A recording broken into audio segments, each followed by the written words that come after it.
The maiden meeting of the of this August place here is called to order for the Finance and Appropriations Committee of the Senate of Virginia. And call the roll.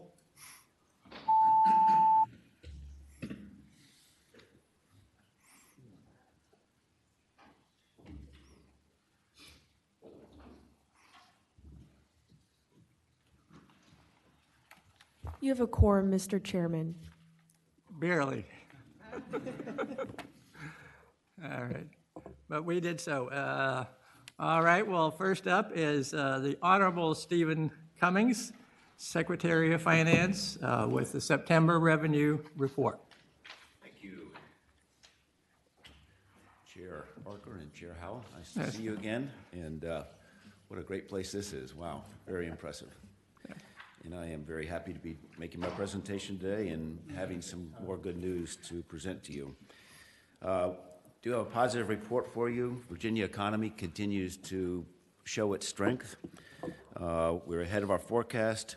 We had JABE last week, very good, productive meeting, a lot of great input. I think the consensus was that their view is somewhere between a soft landing and mild recession is what they would expect going forward. We remain cautious. We think there's too big of a list of things out there that give us concern that could create a hiccup. So we're going to continue to maintain that stance. We'll go over financials today, economic update, some numbers, and then talk about what's to be done here in the next few months. So September, end of our first quarter, revenues are well ahead of projections, more than $400 million, with all major revenue sources in line or exceeding the forecast that we have presented as part of the amended budget. Year over year, unadjusted revenues are up about 18% compared to the same period last year, 8.6% if you adjust for policy and timing impacts. The largest of that adjustment was the rebate that went out in September of last year, obviously $881 million that really moves the numbers around and is quite misleading. So the adjusted is an important way to look at it from an economic standpoint. For the month, because of the same issue, rebates, September was up 52% year over year. And then also looking at down at the last line, importantly, the September revenues were $270 million above the projections that we have taken the forecast and broken down into monthly forecasts. And almost all of that was driven by the better than expected non-withholding collections.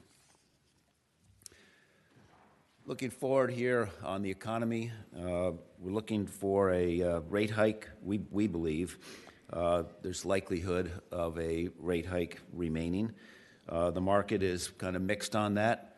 After the jobs report of last week, the probabilities of a rate hike in November, more likely December, did go up pretty meaningfully, but it's still about a 50-50 market-based probability. U.S. economy continues to be very resilient. Interest rates have not had the anticipated effect that Chairman Powell has been hoping to see. GDP continues to grow, seasonally adjusted 2.1%, and the estimate for the third quarter, which will come out here in the next week or so, they're expecting that again will be strong. Labor market, what we would have said has been cooling. It's still growing, but growing at a slower rate. September was a real surprise, and you'll see in the chart that this is last couple months have been a bit going the wrong way, and that's what adds to our concern about the likelihood of another rate hike in our future. Inflation does continue to persist, not really making a meaningful move in the right direction, which adds to that concern. But as I said, the macro things we worry about, geopolitical would be top of the list with Middle East issues going on right now. Frankly, that headline has now completely drowned out Ukraine and Russia, which is still not something to be forgetting about. The labor strike, auto strike, is still a long ways from being resolved, and in fact is growing. That's going to have an impact on car pricing. And we think still that the persistent period of high rates has got to show up more meaningfully in the economy, whether it's through the banking system or the housing market, that we expect that it will have its desired effect. If you look at the jobs report, as I mentioned, September was a very big surprise, up 336,000.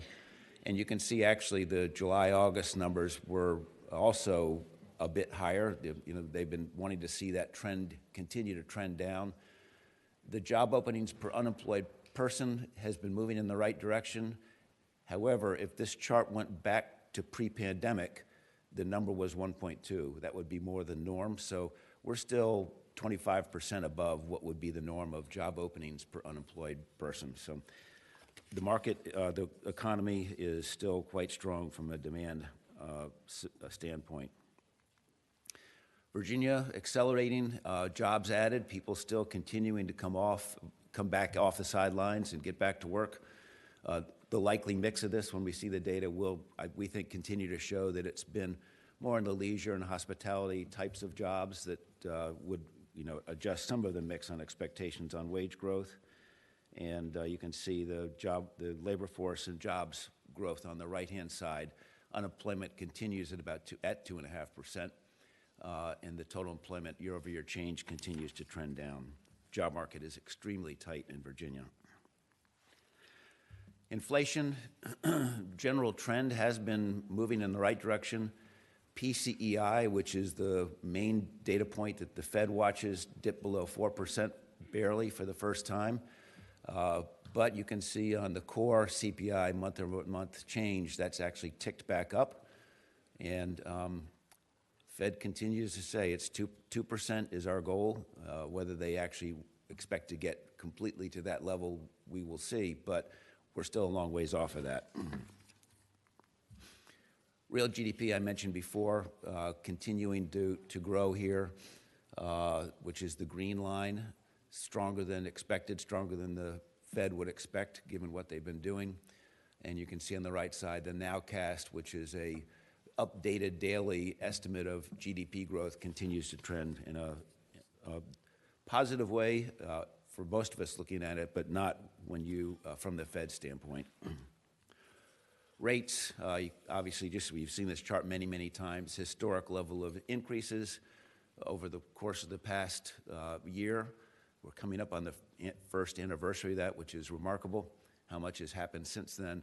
And if you look at the third bullet on the right-hand side, lifting from the minutes of the Fed's policy meeting, the majority of the participants from the Fed, that group, do expect that there will be one more rate rise, is that it's appropriate. So I do think we should be prepared for that. To the numbers here, just on the left-hand side, I just want to make one statement. You can see IIT refunds, that 942, 881 of that is the rebate last year on actual reporting. But let's just maybe shift over year-to-date, which is the better way to look at this point for the first quarter. You can see overall we're up $412 million, 6.6% year-over-year, versus projection that we've built into the forecast for the budget. And the vast majority of that is in non-withholding. And we will talk about that a little bit more. I know Kristen's following me to do a deep dive on PTET, so you can save all the hard questions for her. But that 259, we actually believe that the core numbers of that are performing better than we have in our forecast. But there's a PTET impact where we think taxpayer behavior still is, they're paying too much. They're paying more than they need to be paying, which Kristen will talk about, is they're not adjusting for the impact of what their refund really should be. But otherwise, you can see versus forecast, I will say the forecast team did a very good job here. It's very close to, on the key areas, on sales and use, we're right on it. And on withholding, we're just a tad off at 1.4% variance. So feel good about the prospect, and it's just going to be all about non-withholding and refunds here going forward. Adjusting for policy and timing, so this is a very complicated chart.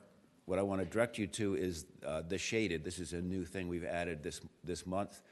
That shaded represents all the numbers that either didn't have to be adjusted because there was no policy impact, or at the bottom, those that do have an adjustment. So that's a really important number to look at to get a sense of economically how are we doing when you cut through things that have been implemented through the budget.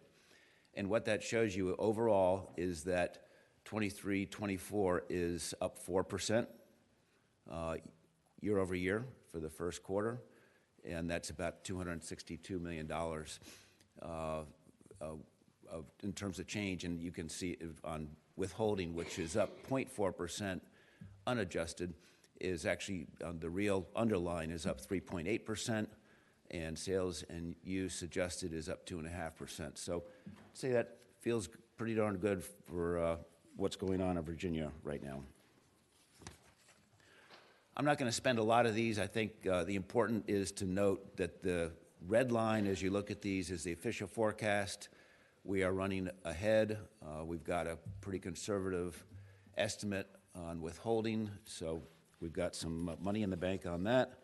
Sales and use, we actually have a very conservative forecast that it will be down 6.7%, and we're running still positive, so we think we've got a good support or good space in that one as well, as the two key economic revenue sources, the major revenue sources that we focus on. Other sources, the pass-through entity tax, actually for the refunds that are built into our forecast, we are right on what the revenue team estimated. It really is more on what the taxpayer behavior has been that is different than what was expected. Corporate continues to be quite strong. It's not that big a number, but it's up 18.7% year to date. And on other revenue sources, no surprises. Interest income is well ahead of what is in our numbers. Just rates are higher, balances are high, and so we've got a that's going to continue to exceed given the environment where rates have just ticked up again to our benefit. Key dates, Jay was last week, as you know. We've got some things going on in November, income tax extensions. We'll learn a lot more on that around PTET. We have Gaker. We're preparing our revised forecast based upon JABE input, which will then be delivered to Gaker, which is on November 20th. And then December 20th, the governor will be presenting his proposed budget, biennial budget. That's all I have, and happy to answer any questions. All right, are there any questions for Secretary Cummings?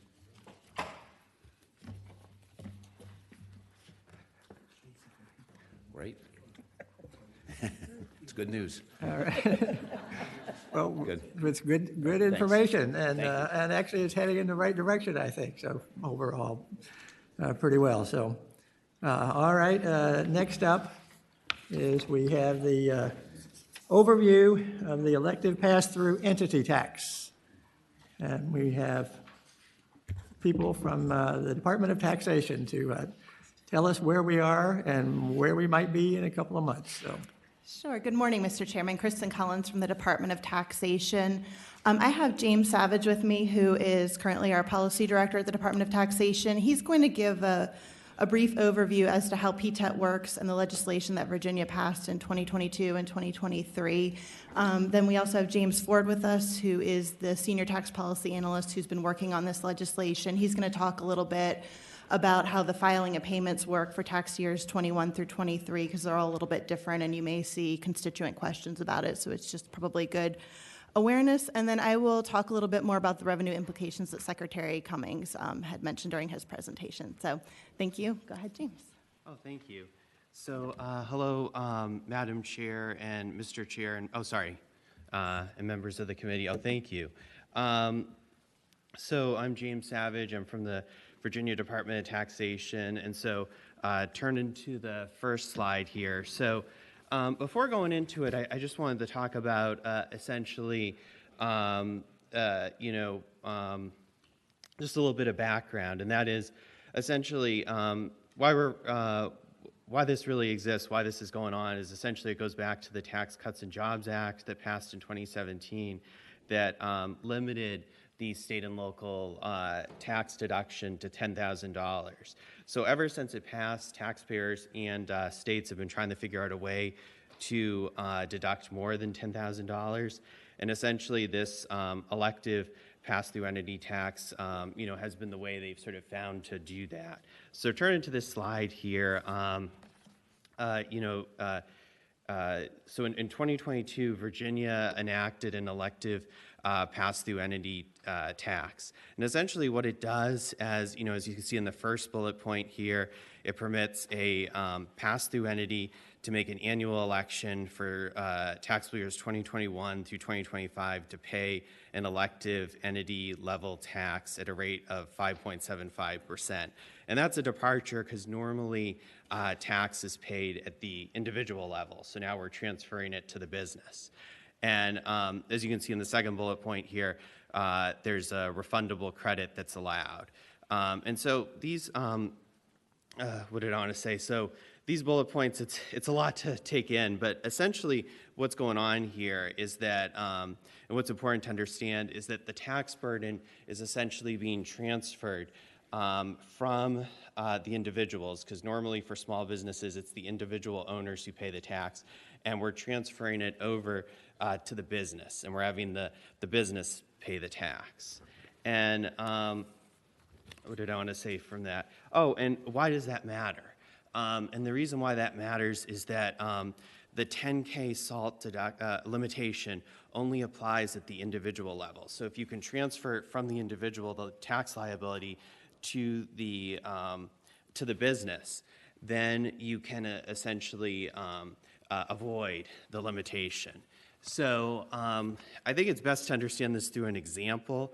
So in the next slide, we sort of have a hyper simplified example. I gotta say, looking at these PTET stuff, usually it's not this simple, but for this, we tried to simplify it so you all can really see what what's going on here without getting too into the weeds. So at the bottom, you have there sort of our fact scenario. It's kind of very at the bottom where it says we're assuming a single individual who itemizes with $250,000 in pass-through incomes. They get income coming through of $250,000, and they're going to owe $14,000 in state tax and $6,000 in real and personal property taxes. So in total, that means, so 14 plus 6 means that they have $20,000 of a deduction, essentially. And so that's our facts. They have $20,000 of SALT deduction that they're trying to claim. And so, excuse me.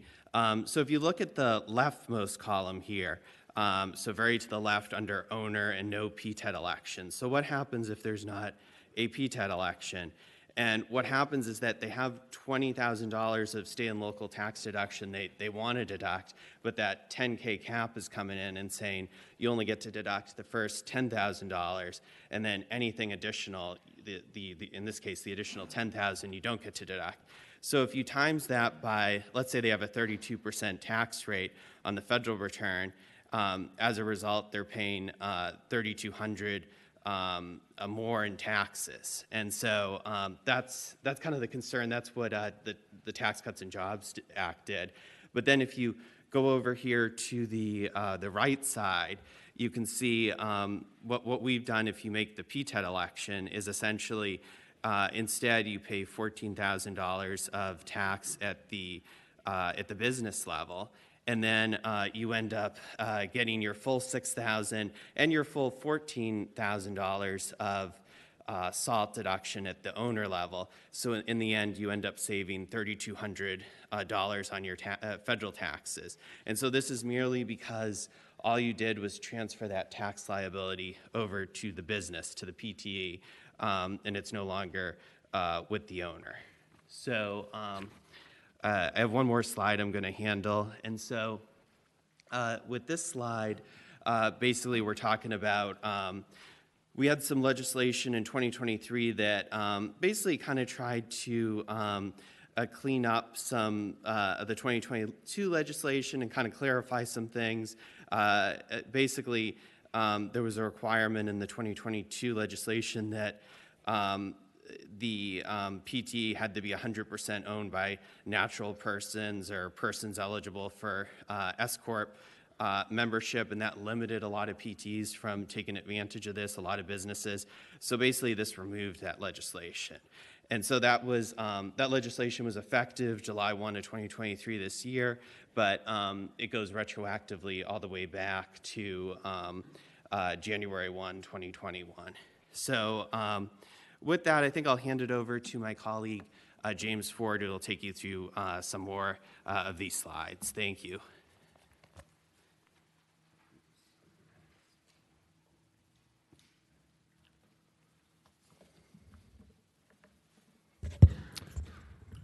Thank you, Senators. I'm going to go over a little bit of the mechanics of the PTET and talk about some of the guidance that we've issued so far. Tax Bulletin 22-6, which we published in April of 2022, was some of the initial guidance after the legislation passed in 2022. We published draft guidelines about a year ago. We are currently in the process of updating those, and we hope to publish those later on this fall. We've also have Tax Bulletin 23-3, which kind of detailed the legislative changes that occurred during the 2023 session. As far as filing goes, it kind of varies depending on the year, as it is a new tax. PTET returns, they need to be filed electronically. Is an electronic mandate for it.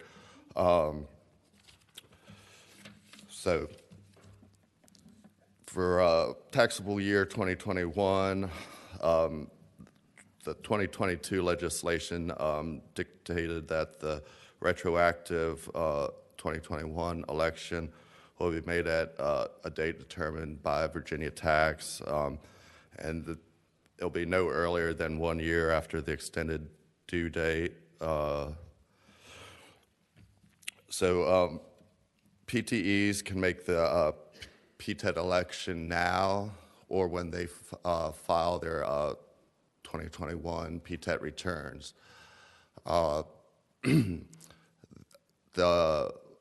They'll be able to file their actual returns sometime spring or summer of next year. We're going to issue separate guidelines that will have more information on that process.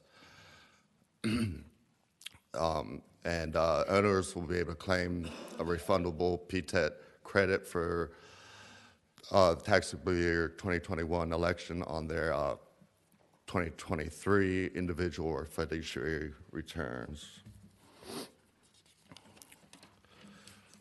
For taxable year 2022, we didn't require estimated payments. However, electing PTEs were required to pay at least 90% of the PTET owed by the original due date, which was April 15th, 2023 for calendar year filers. Because it was a new tax, not all tax filing software companies supported the PTET.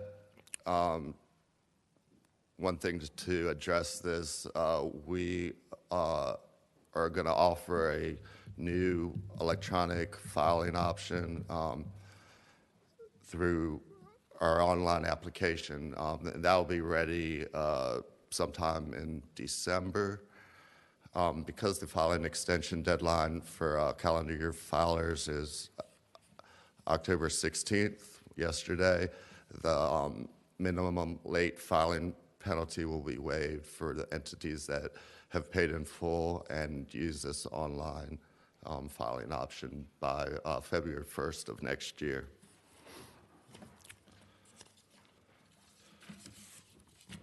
For taxable year 2023, this was the first year that we required estimated payments for elected PTEs.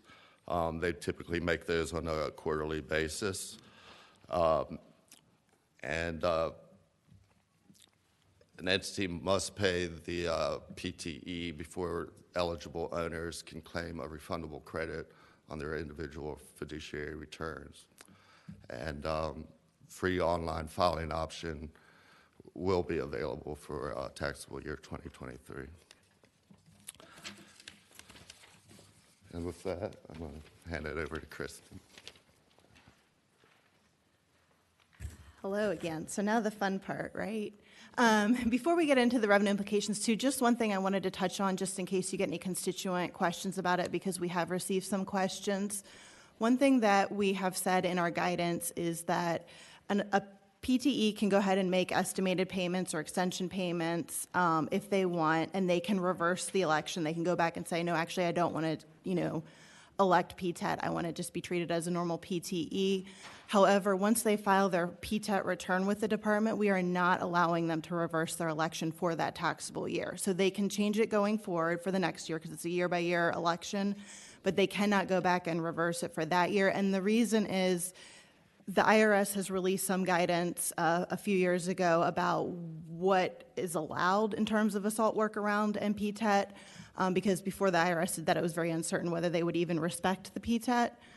So we are just trying to be very careful so that the IRS doesn't have any reason to come back and reverse it for everyone. So just so you're aware, that's what's going on with that if you get any questions about that. So, okay, now the fun part, the revenue implications that Secretary Cummings had mentioned. So I guess the first point is the revenue impact on a taxable year basis of PTET over a period of time is revenue neutral because for Virginia purposes, because you are, instead of the individual paying the tax, the entity is paying the tax. However, that being said, taxpayer behavior is driving revenue shifts, basically, when the timing of the payments are received. So this chart here, it's probably best explained with a chart, because this chart here shows is intended to show three different scenarios. So you have an individual who in the past had income from a PTE. They were required generally to make individual estimated payments, generally on a quarterly basis. So they would generally pay essentially a quarter of the tax they thought they would owe for the year with each estimated payment. Now that the entities are the ones paying the tax, the entities starting in tax year 23 are required to make estimated payments for the income that will be subject to PTET. So what you have is the entity is making the estimated payments and the extension and final payments, the final payments when they file the return, the extension payments if they file an extension. But you also have the individuals not necessarily adjusting down their individual estimated payments. So in this first column here, we have an example where a filer has, say, $50,000 of PTE income. They owe approximately $2,800. A very cautious filer, and we saw this for pretty much everybody in tax year 22 that we can tell, which makes sense because there was a lot of uncertainty surrounding PTET. You have people that are not necessarily adjusting their individual payments. They're going to go ahead and pay because they don't want to get penalized. If they underpay their estimated payments, if the entity didn't make the election, at the end of the day, they would be accountable for the penalties for not making those estimated payments. So you have a situation with cautious filers where the filer in this example is making a $2,800 worth of individual estimated payments, but also the entity is paying $2,800. So you're basically seeing a double payment. And the individual at the end of the day is entitled to a refund of $2,800, the amount that they overpaid. However, to the extent that timing comes in where the payments are coming in during one fiscal year, but the refund is going out in a different fiscal year, you see a shift of revenues. And that's what's been reflected in Secretary Cummings' presentations. Now, on the far right side, the green column, you have what we call a savvy filer. So someone who is, they know their entity is going to make a PTET election. They know they want to adjust their estimated payments downward, so they're not just giving the state their money, throughout the year. They're, trying to pay the actual amount they owe, not anything more. In that scenario, you would have revenue neutrality because instead of the individual making any estimated payments, they'd make zero estimated payments, and then the entity would pay the full amount of PTET. And in the middle, you have a mixed filer, which doesn't necessarily need to be this scenario. This is just for simplicity. It could be a variety of things. But what we expect to see, just based on the handful of states that implemented PTEP before Virginia, you expect to see over time kind of a shift from the left side to the right side. So we anticipate next year we'll have some filers that will maybe adjust their estimated payments down a little bit, or maybe some payers will adjust it down and not others. So we expect to see a shift over a period of probably about 3 years, but just the magnitude of that shift is a little bit uncertain. So I think that's, oh, and we've also made a few updates to our system recently. It's been really hard to extract the data because we basically, our system is a little complicated. So the way we implemented this to do it quickly as the legislation required is we essentially kind of forced it into the existing pass-through entity informational return structure. So it's a little bit hard to parse out what payments are attributable to PTEP versus the other payments that entities would have had to make before under prior law. So we've made a few recent adjustments that may help account for that a little bit better, but also that's also reliant on taxpayers using the correct form because we're updating some of our forms and they may use the old ones going forward. So I think that's about it on the revenue implications and all of PTEP. So if y'all have any questions, we're happy to try to answer them. All right, Secretary Cummings, just jump in on this one, so, because this has long-term implications here, so. And I want to connect it to the revenue report. So, Right. as I said, the estimate that the tax and revenue team did on refunds, we're spot on. And as you know, that's important because that's the $1 billion that was expected to be the incremental refunds this year. But we have a big positive on our non-withholding revenues. We think that we're actually doing better on traditional capital gains and pass-through entity profitability. But what Kristen just went through, those two left columns, that behavior is what's going to juice up non-withholding. So the 412 we've told you is overstated to that extent. We've been conservative in assuming that taxpayers are moving fast to the right, just to make sure we don't get surprised, but that's going to continue to leave in some extra that will go out ultimately in the form of refunds. Okay. Do you have any estimate as to where we're going to end I'll let up being? Kristen do So that, is it going to be the full billion, or is it something less? Unfortunately, I've asked that many times, and I've told, unfortunately, the systems we have do not have that level of granularity. So, Okay. okay. Thanks. Sure. I don't have anything to add to that answer. This time we don't really know. We're hoping some of the updates we're making will help us better parse out that data going forward, but at this time we're not quite sure what will happen. All right. Yes, Senator Hanger. Thank you. In your notes here, you say that these taxpayers that utilize this methodology tend to file extensions, which I expect that would be true to your CPAs and what have you. Since you require a special form, can you put a number to that? Are 80% of them still out, or do you? I do not have that offhand. I can see if we have it, but I don't know offhand. Yeah, I imagine, I mean, they're required to, unless they want to get hit with penalties, required to file at least 90% by the original due date, which for calendar year filers would be April 15th, right? And their extended due date was yesterday. So I imagine we probably have some data as to who made extension payments in April, but the problem is we don't necessarily know whether it was an extension payment, a final payment, or an estimated payment, but I can see what I can get for you there. Are there other? Yes, Senator Newman. Interest that you're getting on the money? I mean, we're going to hold their money. We need to be making money on it. What kind of positive revenue impact is holding the money? We actually pay refund interest. So once they file their return, they will get refund interest on that, which I believe our current rate is 9 or 10%. It's pretty high right now. I think it's 10% right now. So the individual owners would get, if they file a refund requesting a refund of PTET, they would get interest on that money. It's worth it to give you the money. You're doing pretty good with it. Yep, exactly. All right. Are there other questions or comments on this? All right. Thank you. Have a We great day. will pursue this later on. So, all right. We now are coming to the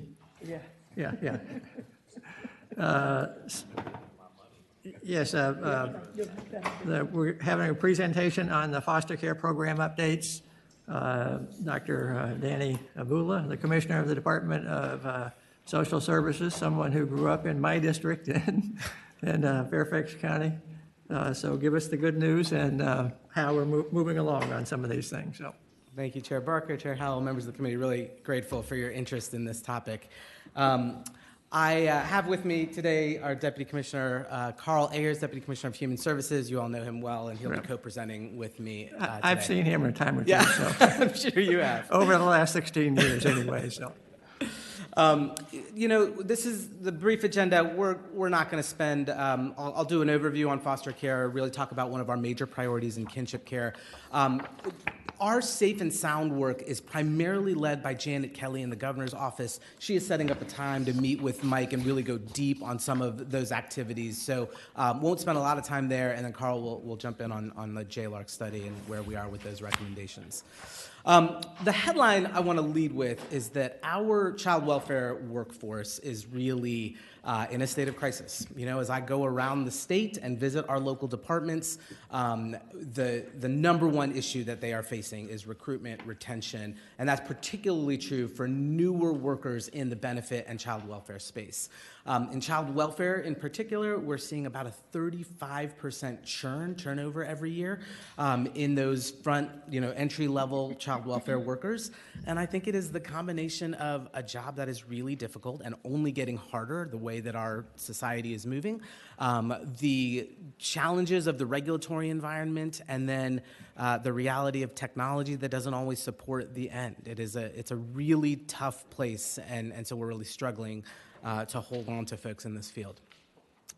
All right, so here's an overview of where we are with kids in foster care. The gray line is the most recent. We have these separated out by the last 3 fiscal years for you all, but if you follow that gray line, you'll see that we are trending right around 5,000. The most recent number this month is 5,079 kids in foster care. And the bottom graph shows the number of foster care entries per month. And so, again, hovering somewhere between 150 and 200 kids coming into the system. This is the longitudinal view on kinship placement. So just definitionally, these are foster placements that go to a blood relative or what we call fictive kin, somebody who has a pre-existing relationship with that child, a coach, a pastor, a neighbor, someone who knows that kid and can help keep them connected to their community.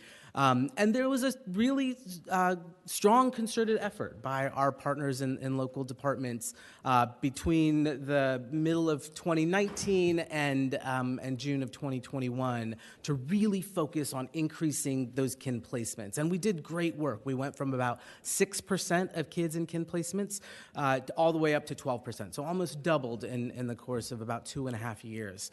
Now, we've plateaued since then, and the focus from our end has not been sustained, and so we're really taking another look and figuring out how do we continue that focus and look at what other elements of the system can help contribute to an increase in kin placements, and I'll talk more about that in a minute.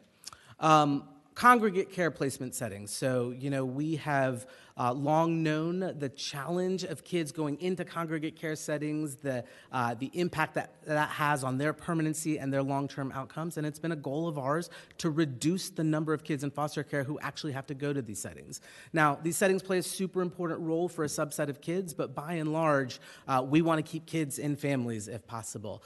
And that has not been the trend. Again, if you look at the gray line for fiscal year 23, you've seen this slight uptick on kids who are going into congregate care, and that's really reflective of the older foster youth who are just having more and more challenging behavioral issues and not having families who feel equipped to actually manage those. And so, particularly post-pandemic, we have seen an increase in the number of kids who need to go into those congregate placements. And, I will say the silver lining to that is that often over this last year, these are kids who have been stuck in local departments, and because of the efforts of the Safe and Sound Task Force, we've been able to unlock and find placements in congregate care settings for them. Youth aging out of foster care. So this is another area that Virginia has really struggled with at times over the last decade. We've been 50th out of 50 states. Most recently, we're 47th out of 50 states. And so this is the percent of kids in our foster system who age out, who move into adulthood without having found that family, without having found that permanency. And so there's a little bit of an up and down trend here. But again, 47th out of 50 is not where we want to be. And so this is why a huge part of our focus is going to continue to be on that kinship placement. All right, number of kids entering Fostering Futures. So this is the program that kids, when they age to 18, foster care has been extended to 21. And we've seen fairly steady rate of kids between 20 and 30 generally per month coming into Fostering Futures. That one anomaly back in 21 was kind of a catch-up from the pandemic where the federal government basically said, starting in April, anybody who turned 21 in the last year can enter. And so the local departments did a big push to pull kids into Fostering Futures. But otherwise, those numbers, as you can see, have been pretty steady.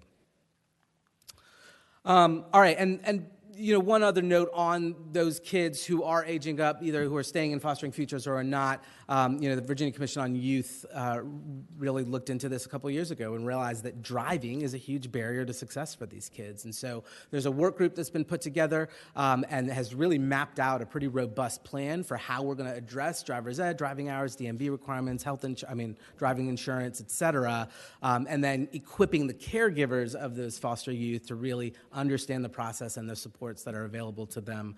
And so we're still working out the funding to try to really make a commitment to making that happen.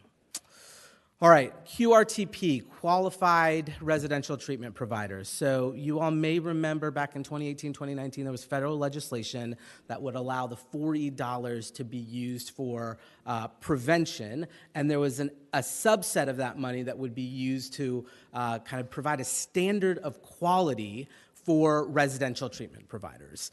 And the goal was that we would have a bunch of these providers who were designated as QRTPs. Federal funds would pay for those as opposed to our CSA dollars, and that this would be a huge cost savings for the state. What we've seen in practice, a couple things. One, as our local departments have really tried to figure out 4E eligibility and get these kids placed in QRTP designated providers. Virginia is the last state in the country that still does 4E eligibility manually. And so we saw a lot of errors happening by our local departments. And those errors really resulted in a huge amount of that burden getting charged back to the localities, so we're getting a lot of pushback from locals.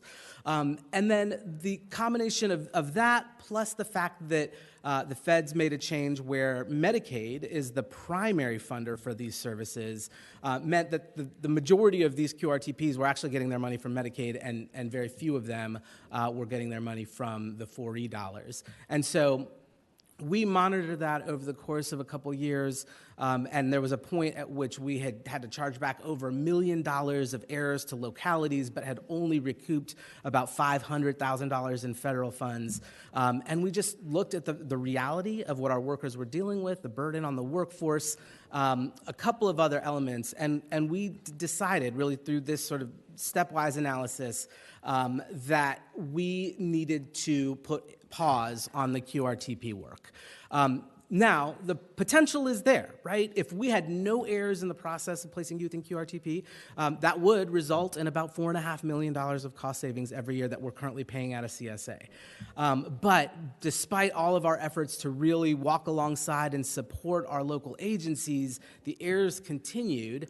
And as we look down the road at our next federal 4E audit, we made the decision that having that high error rate was going to be much more of a liability to us when we look at that 2025 audit. Just for some context, several years ago, we were in a similar state where we were seeing a lot of errors. The audit was about to charge us about $25 million of fines based on that.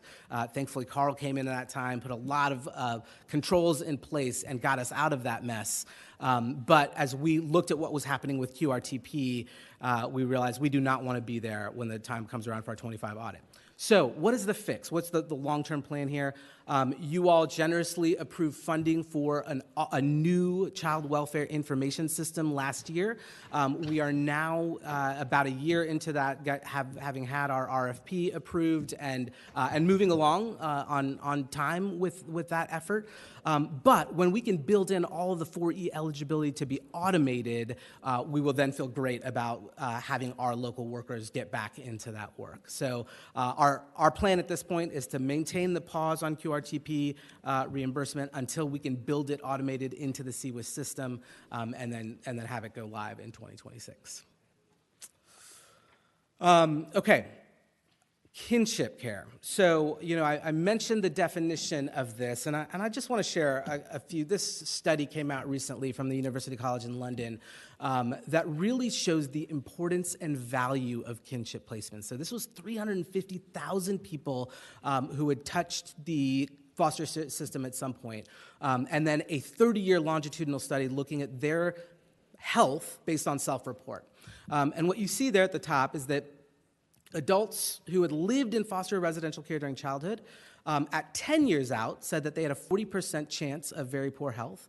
But then at 20 and 30 years, that was an 85% chance of having very poor health.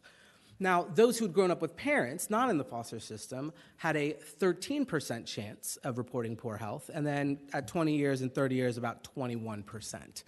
And so you see the protective factor of those who were placed with relatives who saw their health at 20%, so half of what those who had been in traditional foster care or congregational care, and then 43%, additionally half at 20 and 30 years. So the takeaway there is that kids who were growing up with relatives in these kinship placements had huge impacts on their long-term health outcomes and health and well-being.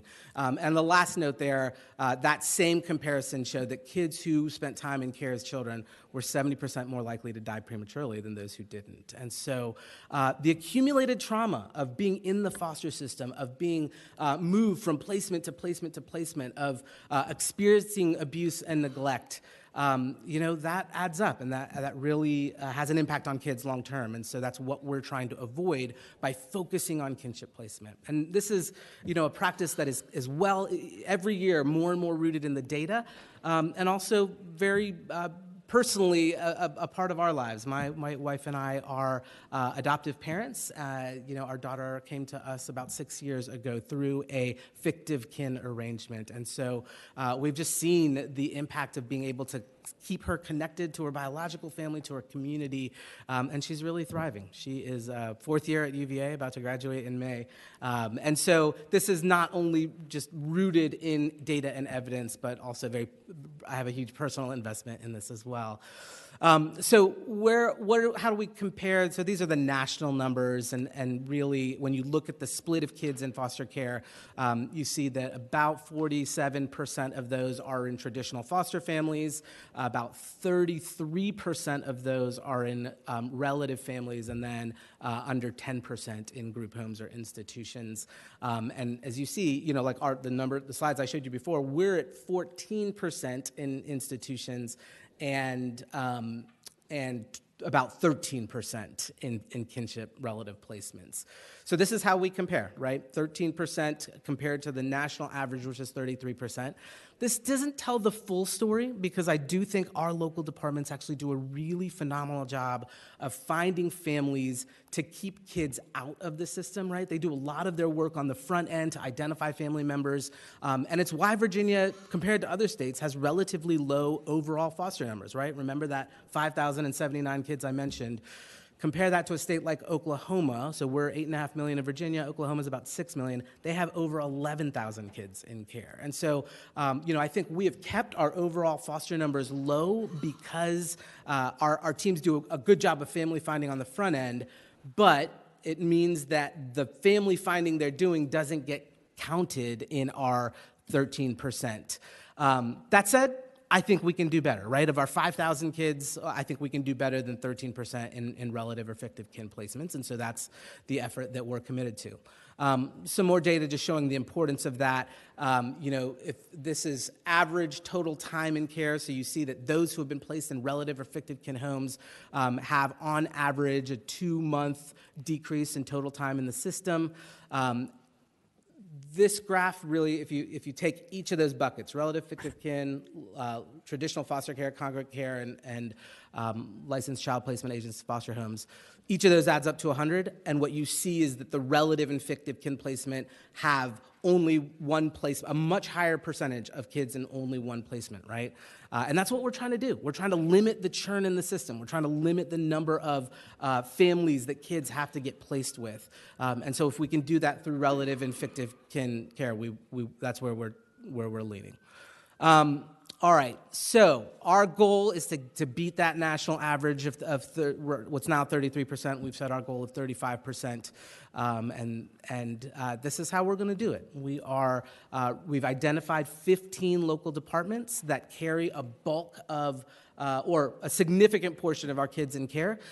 We are having our state staff rotate through those 15 local departments and really work on practice, understand what their barriers and challenges are, and help support consultatively. And then to also figure out what do we need to build into the new CWIS system as we're doing that over the next couple years that can help family finding through an automated process. One just story about this, we recently did a visit to a local department who was actually doing great work. They were over 20% of kinship placement.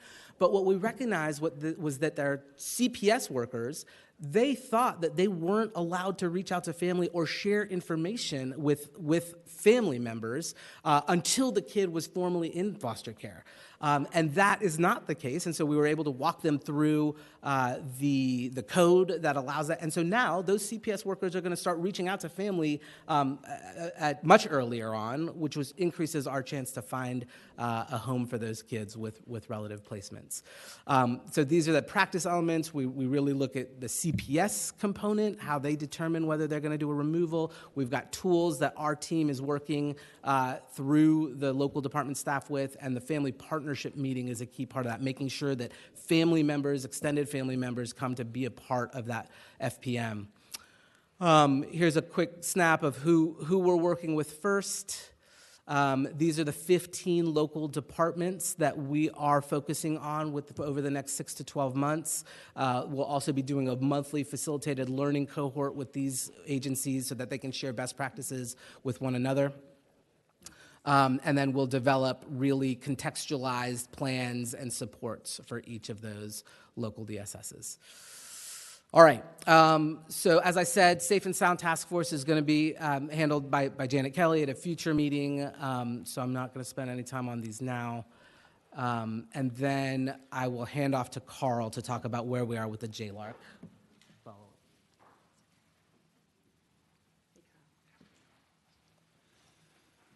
Good morning, Mr. Chair and members of the committee. And a pleasure to be back with you again. And I will say before I get started, it's been a pleasure for many of you that this will be the last time I'll be in front of you it's going to be a little different next year from that end of it. So it's certainly been my pleasure to be in front of you for the number of years. Senator, Lord, you said 16 years. It starts creeping up on you the number of years that we've been working on these. And as the commissioner was talking, the kinship care and the work that we do with our local departments is we actually started this back in 2008 under Governor Kane and First Lady Ann Holton, and looking at how we would really reduce our foster care numbers and look at building our community. And we reduced our foster care population by over 50%. So that these are long-term efforts, and what we are now is trying to continue to push Virginia to be better from that end of it. And part of what I'm going to talk with you about is the JLARC study from 2018. So whenever we went through the JLARC study back in 2018, there were actually a series of 33 different recommendations. So did not put all those in there this morning for you. I'm really going to talk about the things that we haven't been able to accomplish and are still needed, still under process from that end of it to keep on the top of your mind. The first one is around, are we voting on the recommendations this morning? Thank you. So, yeah, you're going to vote on these and what we'll do with them. So number 3 was to establish a director of foster care health and safety. This actually was came up in the JLARC report from another state that had done this, and this was really directed at a MD type level from that end of it. Unfortunately, we are now 4+ years out from this and have been able to recruit for that. Part of that is the salary. $200,000 was provided to hire an MD from that end of it, and I don't know if anybody's tried to hire MDs for that end of it, but the salary just it was not there to be able to recruit an individual for that piece of it. So we've had challenges with the funding that was allocated for it. Then we had this little thing called the pandemic and a COVID hiring freeze that came from that and for that piece of it. So what we've been doing is we've been doing some of the work with our internal staff from that end of it. And something that I've really tried to get them to do over the last year is we're looking at what we can do to actually contract out maybe on a PRN type effort to try to meet this one as we're trying to work through this. So just understand that's one that I can't remember the last time we went out. I think we did 6 or 8 different times that we put this out for recruitment and didn't get a single application back for it. So it tells you you're missing something in what you're advertising if you don't get a single applicant for that piece of it. So that's this one.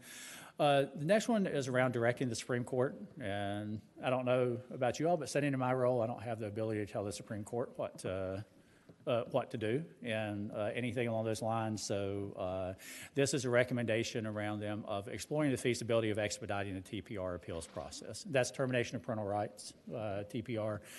And really around, as we look at the number of youth to age out, of trying to expedite that process to try to encourage permanency more quickly was what this one is really titled is. We see families and we see individuals get held up in that process. So just something else to be thinking about. That one is still out there as a recommendation. These 4 recommendations were all related to foster care outcome and workforce data. Mr. Chairman? So, Yes. It seems to me that although the department is limited on that, you and I personally are not. And could send a joint letter with that request. We can deal with that, so. Good. yep. So once again, you have the opportunity to do that from that piece of it. And so I'm bringing it to your attention that that is still an issue as we look at individuals going through the TPR process and the time it takes to go through that TPR process, which can sometimes take upwards of 2+ years. Just to understand when we're talking about just going through the appeals process, not to permanency. So if I were to give you the permanency data, which we didn't go into this morning, of we're supposed to have permanency within 15 of the last 22 months, and on average, we're averaging about 33 months in Virginia. So this is one of the reasons that JLARC felt like we could shorten that time frame by addressing this issue. So just bring that back to the background to why that recommendation is in there. As I was saying, these next 4 recommendations were also addressed in Senate Bill 1339. To remember, Senator Reeves actually carried this legislation with a number of you all as co-patrons from that end of it, both on the Senate and the House, to try to move these through. And this was included in there. One of the challenges for the department has been is we haven't had a functioning HR system to be able to track the workforce data that you heard Commissioner Avula speak to. And we actually have just implemented an HR system that we are trying to get there to where we can better track the workforce data, and that's part of what you see. Included in here is with having 120 local departments, and we are relying on them to give us their workforce data, and that has been a challenge for us forever, and it continues to be a challenge for us with implementing these. With the new HR system, is we feel like we can get to data that we can publicly put out there and be able to get to these. So no, we are still moving forward trying to get to that. And then the last one is just talked about increasing the span of control in the foster care system. From that piece of it, this is not unusual for anybody to hear, is that you need a whole additional workforce to be able to do this. This one recommended 43 additional foster care supervisors. If you follow the OSIG report that CPS, they recommended 1,300 additional CPS positions to meet the current workload. It's the reality of a chronically underfunded system that you can increase the spanning controls, but you need staff to be able to do that, and the staff haven't been funded at this moment. So that recommendation still sits there as you look at that. And out of the 33, that is all that is left. So we have worked through the other roughly 26 recommendations, have responded to those and put those in place as we go along today. And so with that, Commissioner, I will take any questions that you may have. Any questions? All right, let me address just a couple of things here. As was said earlier, there are going to be some of us who are not back here in January, but there's still a couple of months to go before we get there, and we'll be able to work collaboratively, I think, to move in the right direction. And actually, the two co-chairs here both chaired, Senator Howell and I chaired committees and a board in Fairfax County back in the 1970s and 1980s. And she moved on to the state, but I eventually got here. So, but I think that what we need to do is to, and actually, I was a foster parent myself and had 14 kids over the years, and a lot of differences in terms of what their issues were and how to be able to provide the services that would hopefully help them be in a position where they're not going to be the ones that are seeing health deterioration and those types of things over time. And we need to make sure that we're not contributing to that in any way. So, all right, are there any other comments or questions? Yes, Senator Hanger. Thank you. Dr. Avula, I guess the question would be to you. Back on slide 12, it shows statistics there relative to health outcomes. And what occurred to me was, in thinking about that, do you have statistics related to poverty and affluence as it relates to this? And also you had one bullet there that said that adults who grew up with their parents, plural, had a much better chance of good health outcomes, essentially. And of course, the trend now is for that parents not to be plural. And so I just want your thoughts on that. Yeah, so all of those bullets came from one particular study that was published last year out of the United Kingdom. I don't know if their assessment of with parents was one parent or two parents, but we have seen loads of data over the years that really shows the connection between two-parent households, income levels, and then a reduction of negative outcomes for kids. And I think in the public health data, it's widely understood that income tracks with health opportunity. Right. And Mr. Chairman's follow-up, that was my point. I guess it's more perhaps than how many parents are there and who they're living with is the household income level in terms of being able to support healthy habits and those types of things. Yeah, and I think as we look at the foster care system and our desire is to really keep to intervene before kids actually have to come into the foster system, the vast majority of reasons kids come into the system are because of financial neglect, the inability to provide. And so I think our efforts to provide preventive supports to families are trying to address some of those financial gaps. And I think that's true with our kinship effort as well, right? For so long, we have not really recognized that kids cost a lot of money. And even if it's a grandparent or an uncle and aunt who's stepping up to do that, we need to provide them the financial supports to be able to help that kid achieve a positive outcome. And so, you all have helped make that happen. We've seen some additional money go into relative maintenance payments. I think there's more work to do there, but from a systems and cost saving standpoint, we should be willing to spend money to support families to keep their own kids, as opposed to paying $2,000 a day for congregate care. When we see the sequelae of the foster system play out. Any further comments or Mr. questions? Chair. Yes, Senator Dees. Back to the issue of termination of parental rights. Now, I don't know, and a suggestion to you all, if you're going to write the letter, I don't know that the Supreme Court really is going to wade into that a whole lot. You might ask them for recommendations for legislative change, because this ultimately, you know, the issue of best interest of the child versus parental rights is always going to be a area of conflict. And this sounds like an area that we're going to have to, or the legislative branch is going to have to step into. I don't know that you're going to get much from the judicial branch until we do. Anything else?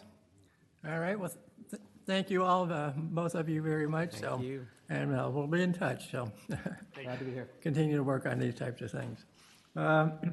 Next, we're dealing with, having a presentation on update on early childhood care and education.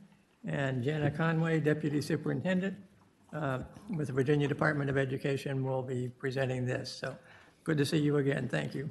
Good morning. Good morning, Chair Howell. Good morning, Chair Barker. I'm Jenna Conway. I'm the Deputy Superintendent of Early Childhood Care and Education at the Virginia Department of Education. I'm very pleased to be here this morning to present to you an overview of our early childhood care and education system. I'd like to highlight some positive elements of the Virginia system.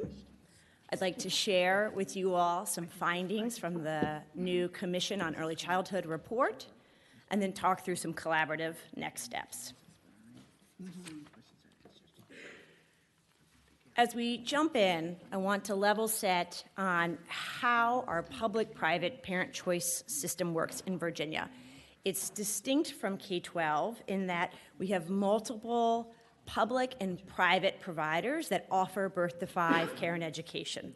That includes roughly 2,000 family child care homes where people offer care for infants, toddlers, or preschoolers in their home. Just over 2,700 child care centers. They might be big or small. They might be run by a nonprofit or a small business or a large company. About 950 public schools that offer VPI, public pre-K, or early childhood special education. Just under 900 faith-based programs. So, you know, our faith-based programs have a long history of offering early childhood or preschool services. And 52 Head Start and Early Head Start grants. And that's a federal to local grant that serves kids that have over 360 sites across the state. As you may have heard, childcare is expensive, and about 2/3 of this system statewide is privately funded, where parents are paying all of these costs out of pocket.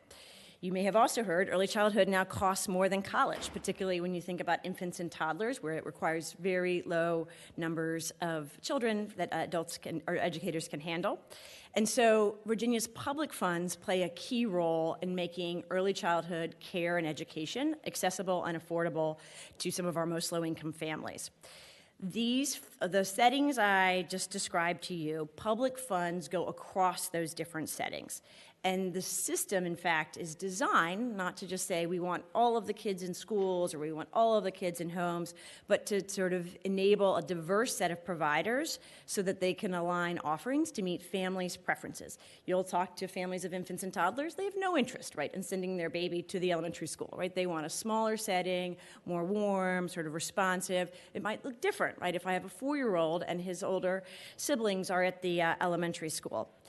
All children are not guaranteed to be served. So the important thing to remember about early childhood is that it is eligibility criteria and focused on families and children in greatest need and at greatest risk of not coming to kindergarten ready, right? We look at literacy, math, social skills, self-regulation at the beginning of kindergarten for all 95,000 kids coming into our Virginia public schools. And so we can kind of predict which are the children and families, which are the children rather, who are less likely to come to school ready. And right now, currently, employers do not contribute to any of the public funds, and I'll talk about the various public sources of funding in a second. Now, you might say, well, how is it a system? If you have all of these different settings and all of these different expectations, what you have done really since the passage of the 2020 law to consolidate and strengthen your early childhood system is that we say regardless of the setting that the public dollars flow to, We set consistent expectations for health, safety, and learning if you take public funds. If you're entirely private, we're required to license you, but that's all that we do. But if you take public funds across all of those settings I've just described to you, we look at health, safety, and learning, and then make sure that we fund our providers to meet those expectations. We work with ready regions across the state to coordinate enrollment so families know what options they are eligible for, what might be available in their community. And starting next year, as I'll talk in a little bit, we give them information about the quality of those experiences so that they can make informed choices that make the most sense for their children. And as a system, now that we're at the Department of Ed, we work very intently to capture consistent data down to the classroom level. So really to understand where those public dollars flow, what experiences kids receive as a result of those investments, how we support continually quality improvement over time, and how we ultimately demonstrate impact. And you've heard often about the importance of intervening early. We just heard from Dr. Avula about the importance of early intervention and sort of longitudinal health outcomes. We've got, and we will continue to have significant data in Virginia to connect how the public funds have supported early childhood experiences that put kids, at-risk kids and low-income households on track for success. This is an overview of the public funding. There's a lot on this chart, but just wanted to make sure that you had it side by side. Virginia Preschool Initiative, our state's flagship state pre-K program, serves 3- and 4-year-olds, although 90% of the children are 4-year-olds. Costs roughly about just over $8,000 per kid for the school year. So it's not full day, full year, about 990 hours a year, so it's just over $8 an hour. Child or family have to be at risk of either being a low-income household or at risk of not coming to kindergarten ready, and this is predominantly offered in schools. You have, this body has provided flexibility in recent years to allow school divisions to partner with private providers, and we're seeing more and more school divisions, particularly if they don't have physical space, partnering with private providers to offer VPI.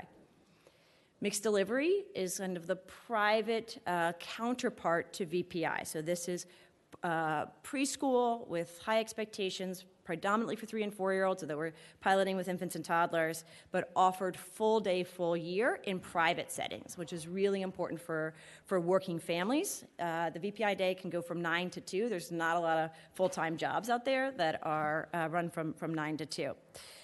This is about just under $6 on average per hour, again, because you're covering a much larger set of days and hours.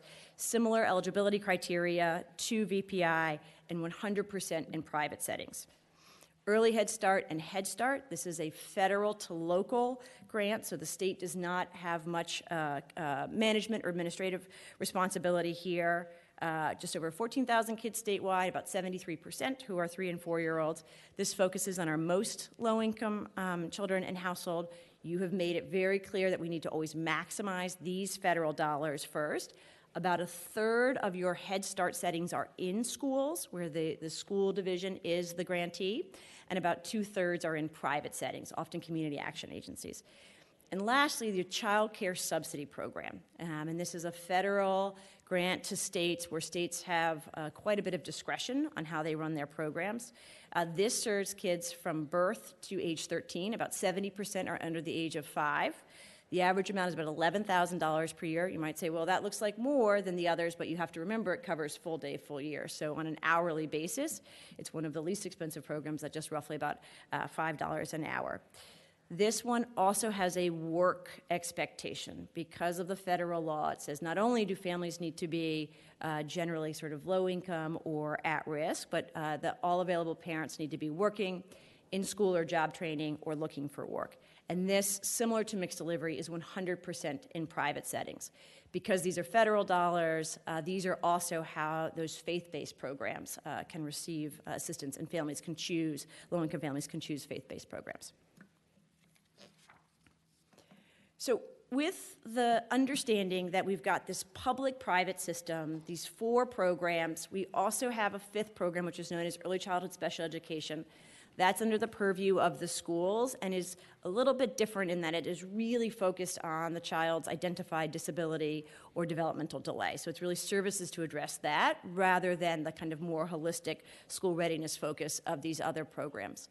What this chart shows you is trends over time in terms of how parental preferences have shifted and how they have grown as we've had additional dollars to deploy in recent years. So the gray line at the top is your child care subsidy program. You look at about sort of when we started this graph, and about in 2018, you see just under 22,000 children and benefiting from this program. And as of roughly a month ago or two ago, we're up to over 40,000 children receiving child care vouchers across the Commonwealth.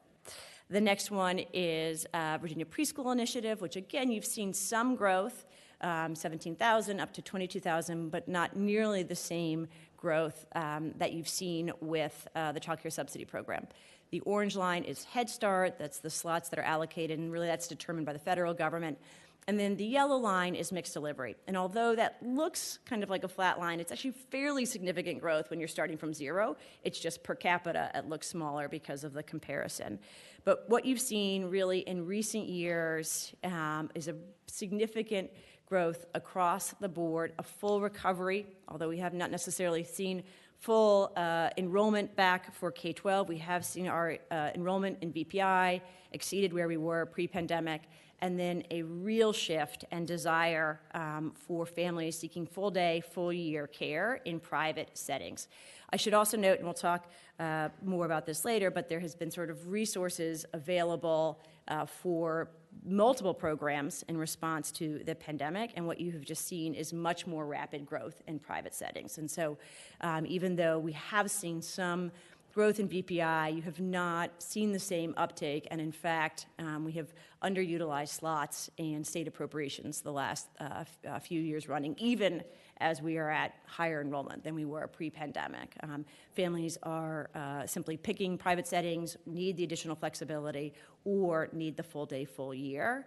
I should also note that Head Start, early Head Start, or Head Start rather, is not full day, full year, and that is also a challenge for families who are working.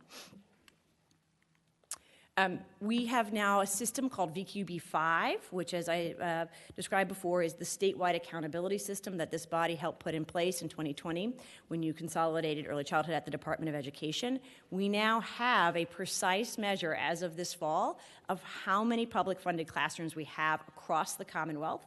And as I noted earlier, we'll be measuring the experiences across all of these classrooms. So registration closed October 3rd, and we have 11,995 publicly funded classrooms across the Commonwealth in family homes, in faith-based programs, in Head Start, early Head Start, schools, and child care centers. And the experiences that children, infants, toddlers, and preschoolers are receiving will be measured across the board this year. Let me pause there and see if there's any questions about the landscape of early childhood in the pandemic before shifting to some findings from the commission. Any questions at this point? Yes, Senator Newman. Mr. Chairman, just a couple. One, we're continuing to watch the COVID money and where did it go and kind of tracking that, especially the one-time money. Can you just kind of give me an idea of kind of where you guys ended up spending the one-time money and how are we doing on making sure that that is out there? Absolutely. Great question, Senator Newman. So there were a variety of sources. I would put many, many more initials up on the screen, but I'll kind of give you the high level. So we've used dollars that were dedicated for education for pre-K in the schools, and then we've used dollars that were dedicated for childcare. First, to provide stabilization grants. So these were just checks that were cut to stabilize the system. Virginia quickly deployed all of those resources over 8 rounds of checks and wrapped that program up a year ago. And really, I think it went from a sector where there was a question around whether doors would remain open to stabilizing the sector. We then put more dollars towards pre-K and more dollars towards if families were interested in the child care subsidy program, making a set of program adjustments in response to either state laws or state budget, increasing the eligibility, reducing co-pays, adjusting the rates to focus on funding programs to meet those health, safety, and learning expectations. And what we've seen is is 2 different trends. We've seen some growth in terms of school divisions and families being interested in offering more public school pre-K, and then just dramatic growth in terms of families wanting to be part of the mixed delivery program, or, which is, again, preschool in a private setting, or wanting to be part of the child care subsidy program. And so that is where most of those dollars have gone in response to family demand across the state. As we have looked back at the set of things that have been put into law and to budget, it was unknown how much families would participate. If you looked at kind of the growth rate, and even if you look at the growth rate, if you look back at slide 7, like you would have expected maybe this amount of growth when you made some of these adjustments and made this program more available. Whether it is the Virginia economy, whether it is the quality of the child care supply, whether it is the needs of working families, there's just a dramatic difference in the real desire of families to be able to participate in full year, full day care in private settings.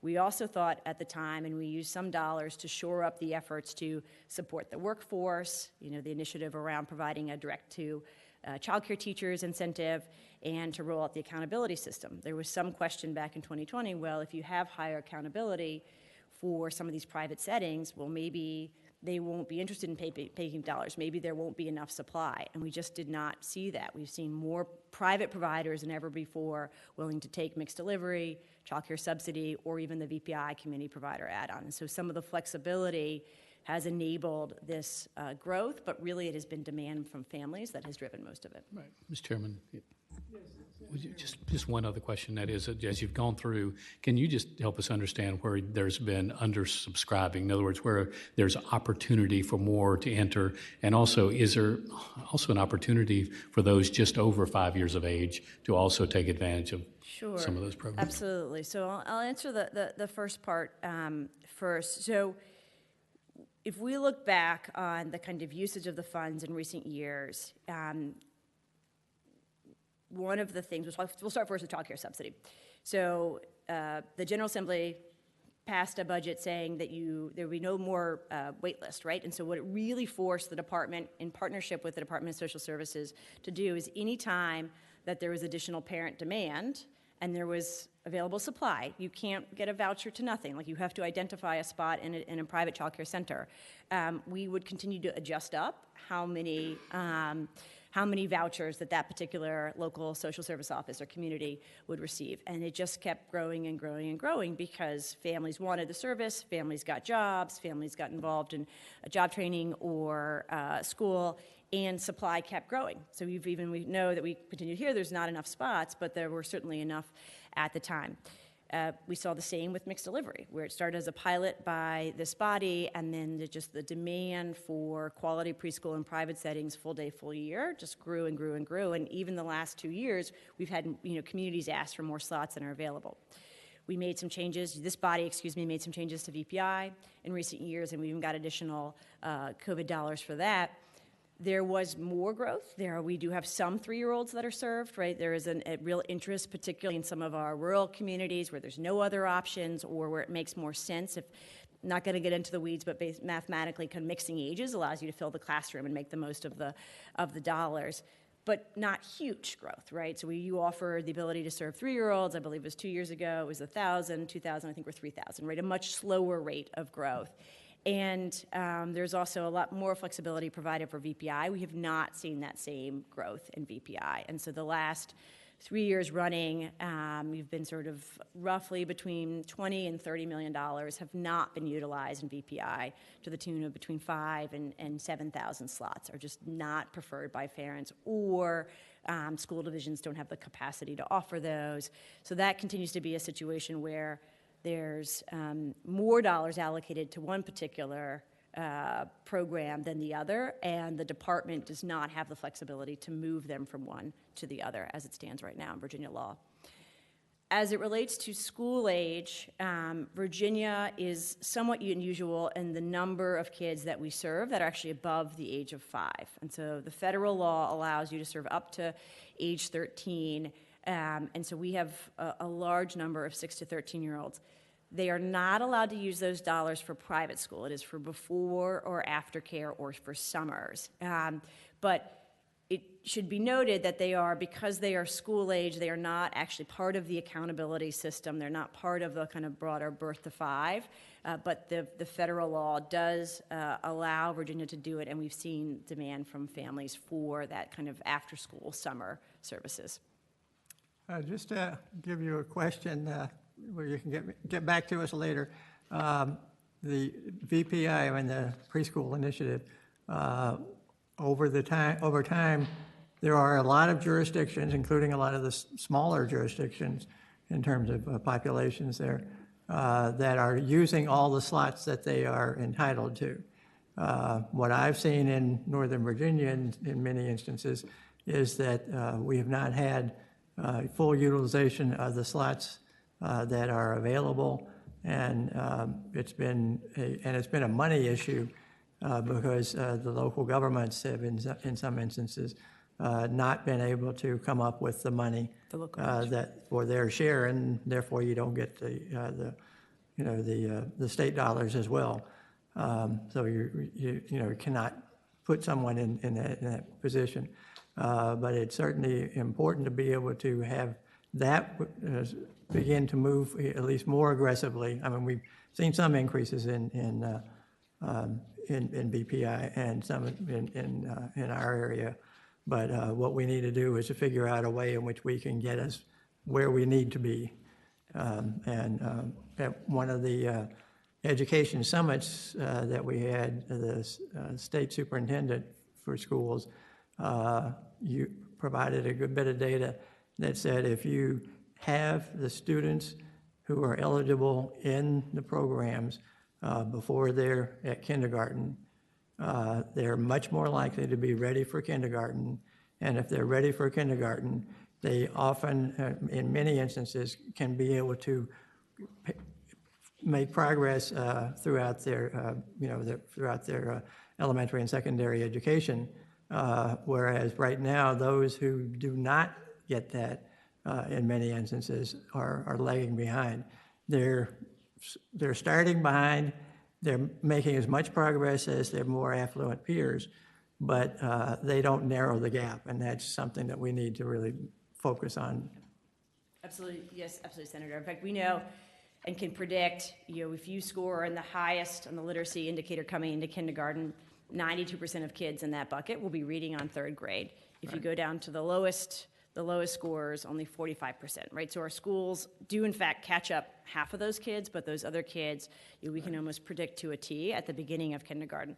But don't take my word. If you go out and talk to any kindergarten teacher, he or she can tell you within a matter of minutes which of the kids have had the opportunity to focus on getting along with their peers, being able to pay attention, being able to hold a pencil, letters, numbers. It is challenging to catch up. Yeah. I should also note. We did finally get full-day kindergarten in all schools. That is true. That is and true, so, sir. We've done that part of it, Yes. and what we need to do is to make sure they're ready for that full-day kindergarten. And I also want to note that you do have a model. This body has, over recent years, provided the department with more flexibility via the budget to reallocate dollars. So you had a situation 3 years ago where Danville had worked with some private providers to identify a private space that they could offer VPI on.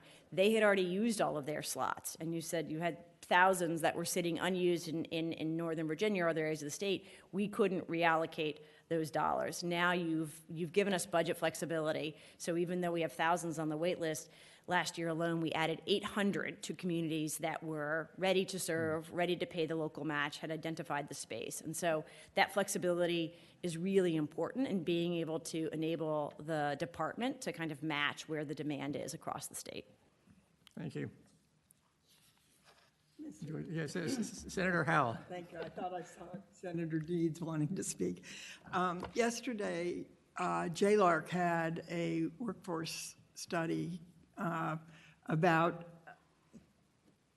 could we meet workforce needs? Do we have sufficient childcare? Was one of the main aspects, and it turns out that nowhere in Virginia is there adequate childcare to or sufficient childcare to meet the needs of the workforce, and My question is, how serious is the administration going to take this in terms of putting monies into this critical need? Excellent. So that's actually a nice segue, Senator, and I can share some of the findings of the commission.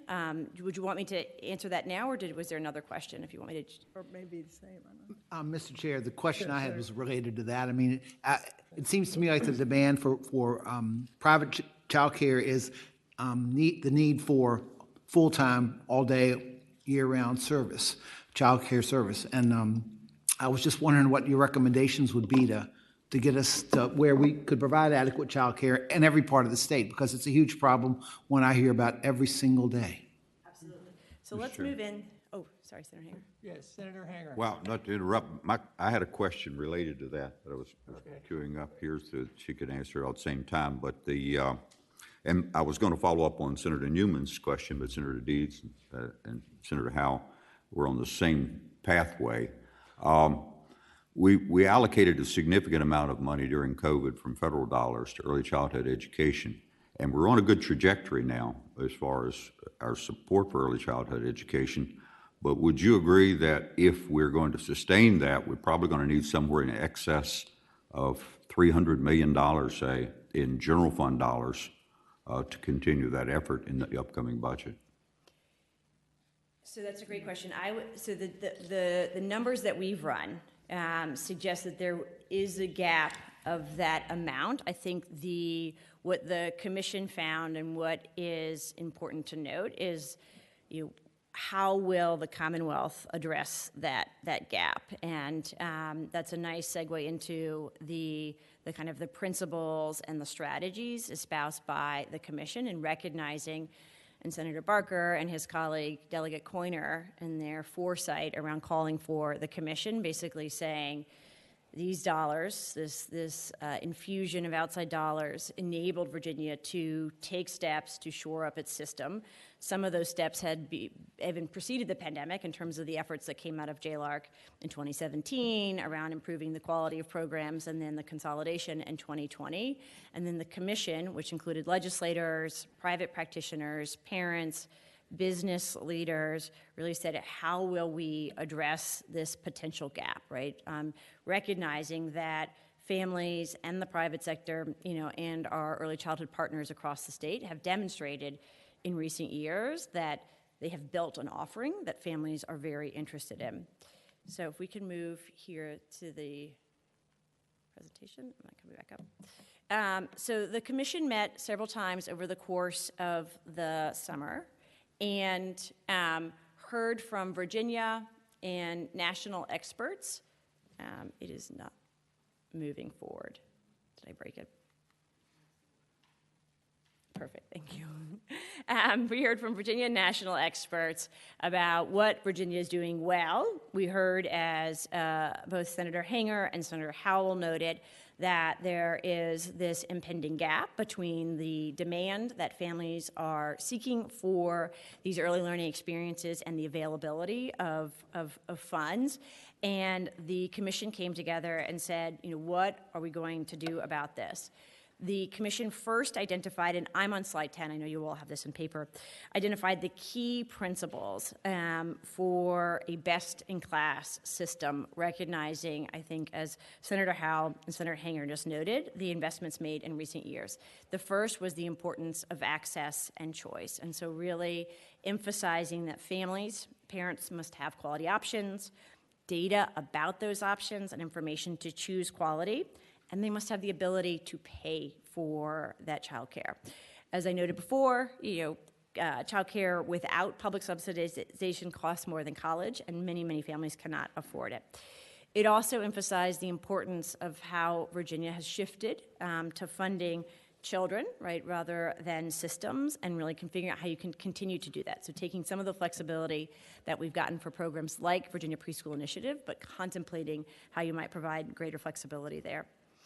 Affordability, a value or principle in and of itself, right? Just recognizing, as I imagine each of you are hearing from your constituents on this, families should continue to contribute to child care costs based on a sliding scale according to household income, so they can choose quality early learning experiences that best meet their needs, and really figuring out what portion of this gap, as if it's a shared responsibility of families, government, state, regional, local, and business, what proportion could come from families. Quality and the educator workforce, and these two go together, and the commission heard quite a bit about some of the efforts that Virginia has made to improve quality and the challenges that are facing the workforce. I heard Dr. Avula talk about rates of turnover of 35% and caseworkers. For our assistant teachers in childcare who basically make the minimum wage, it's upwards of 50%, right? So that's a childcare director who has to have a certain number of educators in that classroom. This is a minimum entry-level educator position, and they are every 6 months just having to rehire. That's a lot for that center. It also starts to jeopardize health and safety, and most importantly, infants and toddlers don't learn from devices, don't learn from books. They learn in the context of trusting relationships, and if you're constantly turning those teachers, so really looking at how we address the workforce, we support the workforce. You'll notice we've been very thoughtful about a flexibility. We're not calling for a particular credential across the board, but really focusing on the experiences that diverse educators are providing across all of these settings as the measure of quality, and recognizing that really is tied back to the workforce. The commission talked about the public-private partnerships, recognizing places where government and business and families have come together to help address the cost of care, to build supply. Talking about examples like in Southwest, where hospital systems have stepped up and helped arrange care and early learning for their employees, and really recognizing these types of partnerships are going to be key to solving this gap as we move forward. We need full community participation. I think you heard me briefly talking earlier about the importance of developing this regional infrastructure that you codified into law 2 years ago, the Ready Regions, and really looking at how do we deeply engage government at the local level and the regional level, public-private partnerships, and then ultimately accountability. With these principles, the commission set forth 8 strategies that call for action around addressing the gap noted by Senator Hanger and Senator Howell. These strategies range from doing what we're already doing and recognizing some of the investments you've already made. It is no small feat to roll out an accountability system that measures what 12,000 classrooms are providing for kids, right? So you want to kind of continue to build on that, while also really looking at what kind of innovative opportunities are there to close this gap. What can businesses provide? What can families provide? What does government need to provide to maintain that quality and make sure that it is focused on early learning, right? This is not just custodial care, right? The shifts that Virginia has made over the course of the last few years have been focused on making sure parents can choose settings that put their kids on track for success, and as Senator Barker noted, that we can tell whether you were in a faith-based program, a family day home, a Head Start, a VPI, or a child care center, that program put you on track for success, your letters, your numbers, your social emotional skills. There's a need to really engage business in new and innovative ways around looking at, right, we're one of the best states for business, how can business continue to step up? As you noted before, and I cannot remember which senator noted this, but these are working families, right, who have day jobs and need to go to their day jobs. And right now, there is no business match or no sort of business expectation in terms of covering the cost of care, which is made more expensive, right, because of the hours that families need to cover. The commission recognized it's still too hard for private providers who want to take public dollars and be a part of that system, and so calling on the state to streamline regulations, make it easier to operate childcare, make it easier to meet the needs of your families, continuing to call on you all to make the investments like you have and recognize B5, which is that direct-to-teacher incentive. How can we address the workforce challenges? There's a call to continue to use family demand and choice to drive funding, and thinking about how you've provided flexibility in code or in budget language in the past to enable the department to allocate or to roll dollars over based on family demand. And lastly, really importantly, just recognizing that early childhood is both about early learning and essential to economic development. And we share with the commission slides and slides of data that were not quite as much data as my colleagues from tax or from Secretary Cummings, but really sort of saying that there is a correlation. I can't say it's causational, but there is a correlation from communities that have a large number of early childhood options and their workforce, their labor force participation. So those were the recommendations. The report was just, I believe, shared with you all this week and went onto the websites with a real call to action for how will Virginia put in place what policy changes or shifts were needed, what sorts of investments are needed from families, from business, from government in order to address this gap and ultimately make sure that we continue to have one of the nation's best systems for birth to 5 early care and education. And that leads me to just wanted to highlight, and I've probably noted most of these. I think the most important measure of success, and I say this as the parent, of an 8, 6, and 5-year-old is, there's no greater act of trust than putting your child, whether it's in a family day home, a faith-based program, a school-based pre-K. I think all 3 of my kids went through all various forms of early learning. The fact that we have so many Virginia families who believe in these offerings, that all of these programs are now subject to some of the most rigorous accountability standards in the country, there's no greater sort of proof of that this is really meaningful to families, particularly to working families. And now the question is, well, how can we work together to address the gap? But you've got a very strong foundation here in Virginia with the public-private partnerships and the bipartisan and business support. You've got one of the nation's strongest data infrastructures and accountability system you've built out thanks to laws that you've passed, your ready regions. Not only is this data relevant, you say, okay, well, I can give you good information across 12,000 classrooms at the state level. That's much more germane, right, Senator Deeds, if you want to say, well, I can take you to Blue Ridge and say, in this particular county, here's how many infant, toddler, mixed-age preschool classrooms you have, and here's how many kids they're serving, and here's what we know about their quality. It means we have to continue to address collaboratively the workforce challenges, and again, noting that we're tracking and carefully measuring family demand. We have good data. You may have seen national media about these slots being lost or those slots being lost. The data that I've shared with you today, we have very specific data on where these kids are being served and accountability for public dollars like few other states in the country have. And with that, I think to Senator Howell, this is probably the world's longest-winded response to your initial question, but the administration's perspective is that there's a real need for collaborative next steps, and I think a deep engagement over the course of the next few months of business, philanthropy, government, federal, state, local, to look at these strategies and figure out how do we take this one-time funding that did great things for the Commonwealth and determine how to build a more sustainable system and model that can be replicated across the Commonwealth.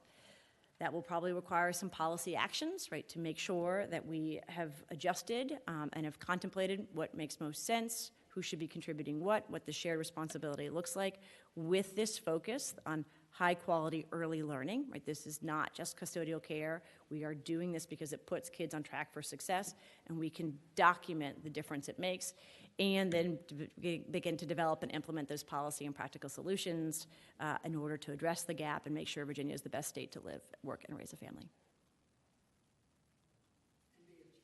And be a child. I agree. I will say, as somebody who moved to Louisiana with 3 very small children, I have found Virginia to be a lovely place to raise children.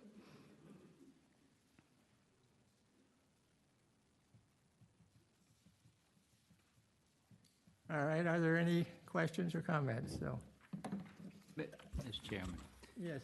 I applaud the effort on the public-private partnerships, and there are some companies that are into it very well. Others are not. What do you think we could do on the state level to encourage more?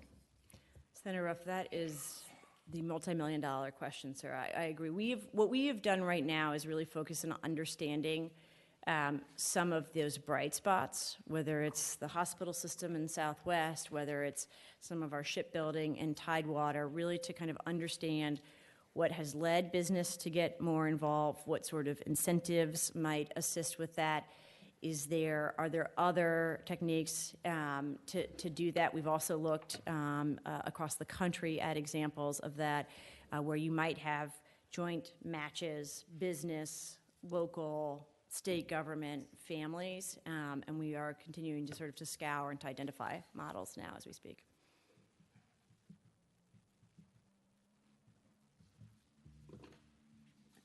Quick question. Yes. Have you been to Abingdon, where Southwest Virginia United Way has been working on converting a former large grocery store Yes. into a huge child care Absolutely, service there? absolutely. And at the Board of Workforce Development, we had our meeting down in Abingdon and Bristol, and it was just very impressive in terms of what they're doing. And they are actually targeting people who they want to get educated to be able to provide the support in those, in the various classrooms that they will have there. Absolutely. Senator Barker, that is one of the examples of the bright spots that we are highlighting. And some of those, that's another example of COVID relief dollars that have helped support the broader support of that project, again, recognizing the one-time nature. I will actually be out in Abington all of next week, and so I'm looking forward to taking a tour of the new facility. And we have great colleagues from the United Way of Southwest Virginia who've done incredible work in this space. Yep. All right, anything else? All right, thank you very much, Jenna. We will now move on to our last presentation. Tricia Bishop, Director of the Virginia Retirement System, with an update there. So we've been putting a good bit of money into the system, helping us catch back up and get to where we need to be long term. So proceed. Great. Thank you, Mr. Chair and Madam Chair, and members of the committee. Thanks so much for the opportunity to be here to provide a brief update on the Virginia retirement system. I'm Trish Bishop, Director here. I'll begin with some background. I don't know, it's not, oh, it'll come. Okay, thanks. I'll begin with some background and sort of a brief overview. Then I'll highlight the progress made in funding the plans, as Chairman Barker referenced. Then I'll address funded status and contribution rates.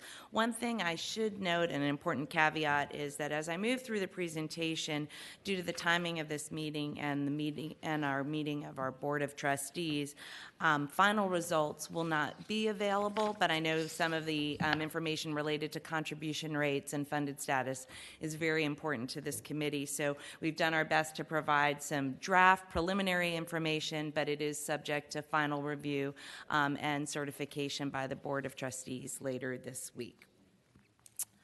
So first, we're strong and growing. We are the 14th largest public or private plan in the United States, as well as the 42nd largest in the world. We serve over 800,000 members and beneficiaries. As we look at the plan and breakdown of our membership, 3 observations to make here. We run 3 tiers at VRS. Plan 1, which is a defined benefit plan. Plan 2, which is also a defined benefit plan. And the hybrid retirement plan, which is a combination of defined benefit, which is a public pension plan, and a defined contribution, which is more of a 401k style plan. Essentially, Plan 1 and Plan 2 are closed to new entrants. New members go into the hybrid retirement plan, with the exception of our hazardous duty employees who go into Plan 2. Second observation is the teacher group is our largest group at 154,000+ members. And the hybrid retirement plan is now the dominant plan for our active members at 161, almost 162,000 members. So one of the things that's important to us at VRS is providing service to our membership. It's at the heart of what we do, but we want to provide this service in a way that as economically as possible. So how do we measure this? We assess this by using a third-party plan that does benchmarking for us, that looks at service as well as cost. CEM, which is the company that does this, works with over 400 plans across the world. And when we look at our service, as you can see with the yellow arrow, we are sort of in the favorable quadrant of high service at a lower cost relative to our peers. In fact, VRS is 35% below our peers in terms of plan administration cost. It's a good news story. Now that I've provided sort of a high-level overview of the system, just wanted to touch upon the investment program. As you know, about 2/3 of benefit funding comes from our investment income. So we spend a lot of time thinking about our investment program. The Code of Virginia, the Constitution of Virginia, as well as federal law all inform the way we invest at VRS. And we must invest the funds of the plan for the exclusive benefit of our members and beneficiaries. And so we believe that in doing so, this includes ensuring access to the broadest set of investment options, and that will ultimately benefit our members and beneficiaries. Just a brief snapshot, as of June 30th, the fund stood at $105 billion. We are a fully diversified portfolio. This diversification helps mitigate the impacts of any sharp or dramatic downturns in the market. One thing that I think you've probably heard me say before is that we are a long-term investor. Our long-term time horizon is 20, 30, or more years. So when we look at our performance over the years, one of the things is we really not only want to look at what happened in the last year, but how have we performed over the long term. We assume when we discount our liabilities a long-term rate of return of 6.75%. So when you look at this chart, in every year, in every period ending June 30th, with the exception of the one-year period where we came up a little bit short, we have exceeded that long-term assumed rate of return, which is critical. So just wanted to talk a little bit more about plan health and the cash infusions to the plan, and also the efforts you made in maintaining the state and teacher contribution rates at a higher rate this past biennium. So these significant actions have improved plan health because they have improved funded status as well as generated savings over time. The cash infusions alone resulted in an estimated $2 billion in savings over the next 20 years. Also, by maintaining the board-certified rates from the prior biennium, you provided an estimated $548 million into the plan, which will save $548 million over the next 15 years. While our plans have improved in funded status as well as reducing liabilities, the legacy liabilities still remain, so we have to keep an eye on those. We'll talk a little bit more about that next. So one commonly used measure of how we gauge the health of a plan is the plan's funded status. And the funded status of a plan is the ratio of assets available to pay benefits compared to the plan's liabilities. So when we look at this next chart, and it does have draft on it because it hasn't been certified yet by the Board of Trustees, but just to orient you to this slide, the blue bars are the historical funded status, the green are projections, assuming all assumptions are met in future years. The good news story here is that funded status has continued to improve over time, and the state plan is estimated to be about 80.2% funded as of June 30th, 2023. A similar story here for the teacher plan, again about 81% funded estimated for June 30th, 2023. So sometimes I'm asked, how does VRS compare to other states when we look at funded status? And so this goes back to 2022 because it's the most recent data available for comparison. But on the I've gathered AAA states here so that you can take a look. The green line is the assumed rate of return that these funds use to discount their liabilities. And as you'll see on this slide, VRS has one of the lower discount rates being used. The point of this slide is that if we had used or normalized the discount rate across all plans, we would move further to the left and have an even higher funded ratio. So we'd probably fall a little bit behind Tennessee and South Dakota on the funded status. So we are making good progress, and we do so at using a conservative long-term assumed rate of return. So next I'll talk a little bit about the contribution rates. Again, they haven't been certified, so I'm going to kind of talk about them at a high level. I'm probably using more words than numbers, but overall contribution rates that we are going to be certifying later this week and presenting to you will remain relatively stable from the prior biennium. The teacher and state plan rates are expected to be slightly lower. Valors will also be slightly lower, but SPORS and JRS will trend a little bit higher. The OPEB plans as well, which is group life, sickness and disability, as well as the health insurance credit programs, those are all expected to be a bit lower. The recent infusions that you've made to maintaining those rates have helped support the rate stability. With these meaningful positive steps taken, you've really ensured that rates will remain stable over time.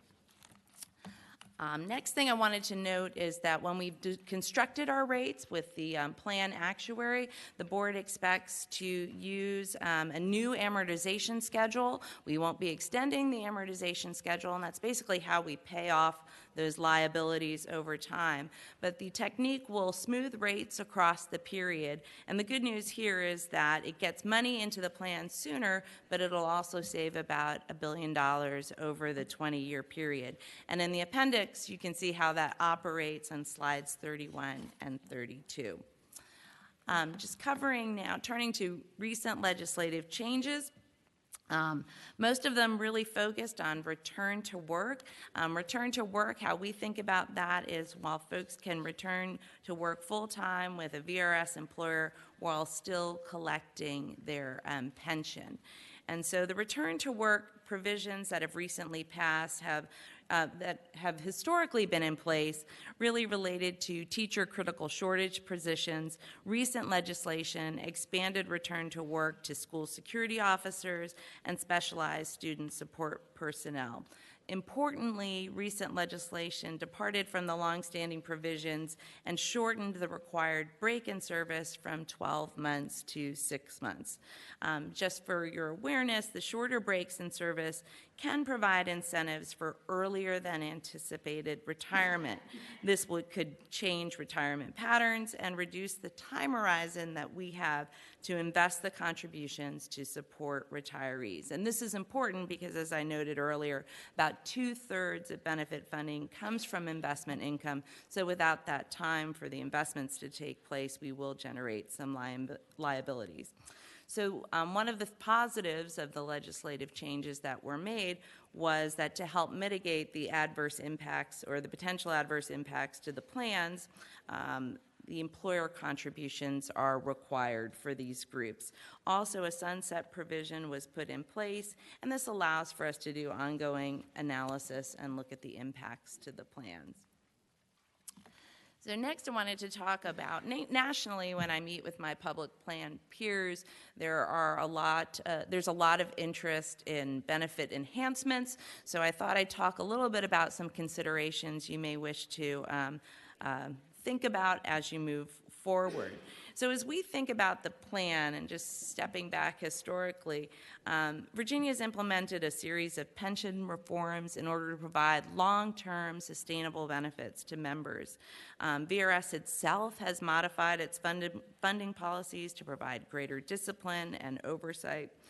And you, along with the governor, have made a concerted effort to pay down unfunded liabilities on an accelerated basis, which improved plan health, reduced unfunded liabilities, and increased funded status.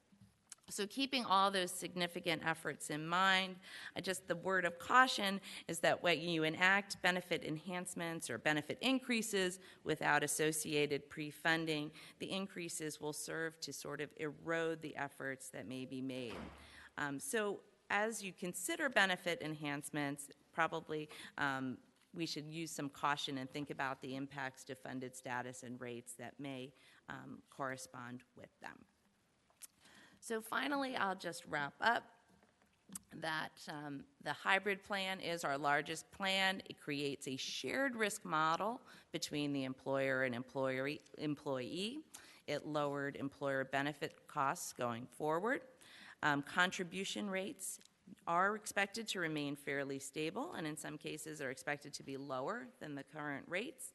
The recent infusions and maintaining higher contribution rates have improved plan health, increased funded status, and generated long-term savings. And on behalf of the members, as well as our Board of Trustees, we are incredibly gratified for the support and commitment made by this body to supporting the plans. The meaningful steps have been taken, and they have really made an impact, but we still have to be mindful that legacy unfunded liabilities remain. And finally, any new plan design changes or benefit enhancements do require careful consideration with respect to the impacts on liabilities and funding requirements going forward. So that concludes my prepared remarks. I'd be happy to take any questions.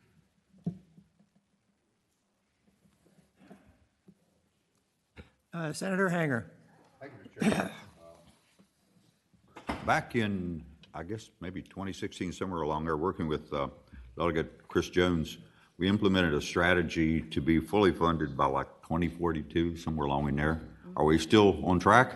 Yes, Senator Hanger, we are still on track, and things are moving along as anticipated. So, and whenever additional funds go into the plans, we work and we can try to push that date a little bit forward as resources become available, obviously. Okay, thank you. Are there any other questions or comments? All right. Thank you. Excuse me.